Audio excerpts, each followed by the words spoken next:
प्रश्न, परिवार नियोजन के बारे में अनेक लोग प्रश्न करते हैं कि परिवार नियोजन द्वारा अपने बच्चों की संख्या कम करना धर्म के खिलाफ है, क्योंकि उनका कहना है कि बच्चे तो ईश्वर की देन है और खिलाने वाला परमात्मा है।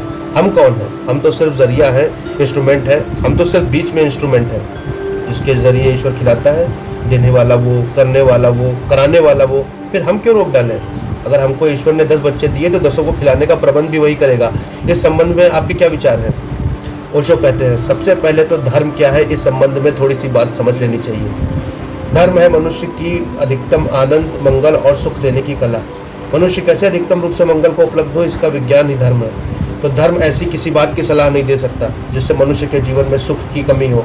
परमात्मा भी वो नहीं चाह सकता जिससे कि मनुष्य का दुख बढ़े।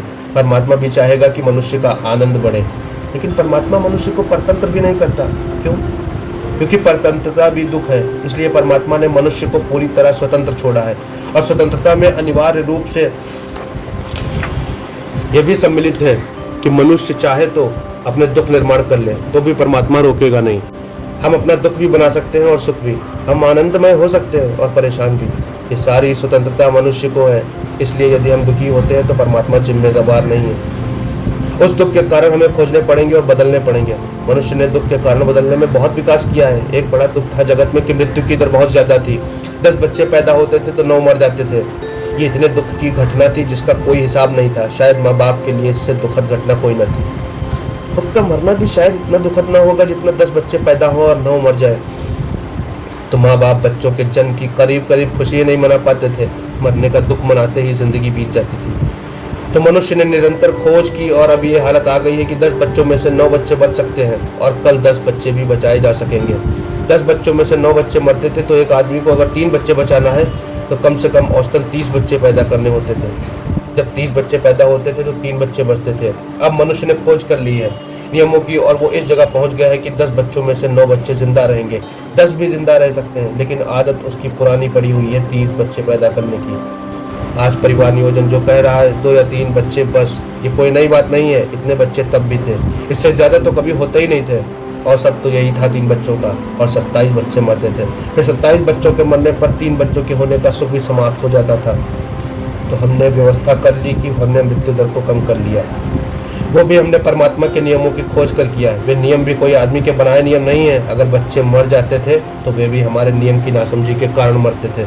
हमने नियम खोज लिए हैं, बच्चे ज़्यादा बचा लेते हैं। बच्चे जब हम ज़्यादा बचा लेते हैं तो सवाल खड़ा हुआ कि इतने बच्चों के लिए इस पृथ्वी पर सुख की व्यवस्था हम कर पाएंगे? इतने बच्चों के लिए सुख की व्यवस्था इस पृथ्वी पर नहीं की जा सकती। बुद्ध के समय में हिंदुस्तान की आबादी 2 करोड़ थी। आज हिंदुस्तान की आबादी 50 करोड़ के ऊपर है। जहाँ 2 करोड़ लोग खुशहाल हो सकते थे, वहाँ 50 करोड़ लोग कीड़े मकोड़े की तरह मरने लगेंगे और परेशान होने लगेंगे, क्योंकि ज़मीन नहीं बढ़ती, ज़मीन के उत्पादन की क्षमता नहीं बढ़ती। आज पृथ्वी पर 3.5 अरब लोग हैं।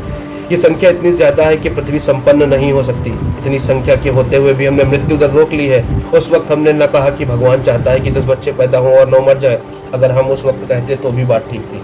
उस वक्त हम राज़ी हो गए, लेकिन अब हम कहते हैं कि हम बच्चे पैदा करेंगे क्योंकि भगवान 10 बच्चे देता है। ये तर्क बेईमान तर्क है। इसका भगवान से, धर्म से कोई संबंध नहीं। जब हम 10 बच्चे पैदा करते थे और 9 बच्चे मरते थे, तब भी हमें यही कहना चाहिए था कि भगवान 9 बच्चे मारता है। हम ना बचाएंगे, हम दवा ना करेंगे, हम इलाज ना करेंगे, हम चिकित्सक की व्यवस्था ना करेंगे। चिकित्सा की व्यवस्था, इलाज, दवाएं, सबकी खोज हमने की, जो कि बिल्कुल उचित है, और इसको निश्चित ही भगवान आशीर्वाद देगा, क्योंकि भगवान बीमारी का आशीर्वाद देता हो और इतने बच्चे पैदा हों और उनमें अधिकतम मर जाए, इसके लिए उसका आशीर्वाद हो। ऐसी बात जो लोग करते हैं वे धार्मिक नहीं हो सकते। वे तो भगवान को भी क्रूर, हत्यारा और बुरा सिद्ध कर देते हैं। अगर बच्चे मरते थे तो हमारी नासमझी थी, अब हमने समझ बढ़ा ली है। अब हम बच्चे बचेंगे। अब हमें दूसरी समझ बढ़ानी पड़ेगी, कितने बच्चे पैदा करें। मृत्यु दर जब हमने कम कर ली तो हमें जन्म दर भी कम करनी पड़ेगी। अन्यथा 9 बच्चों के मरने से जितना दुख होता था, 10 बच्चों के बचने से उससे कई गुना ज़्यादा दुख ज़मीन पर पैदा हो जाएगा। आदमी स्वतंत्र है अपने दुख और सुख की खोज में। यह आदमी की बुद्धिमत्ता पर निर्भर है कि वो कितना सुख अर्जित करे या कितना दुख अर्जित करे। तो अब ज़रूरी हो गया है कि हम बच्चे कम पैदा करें ताकि अनुपात वही रहे जो कि पृथ्वी संभाल सकती है।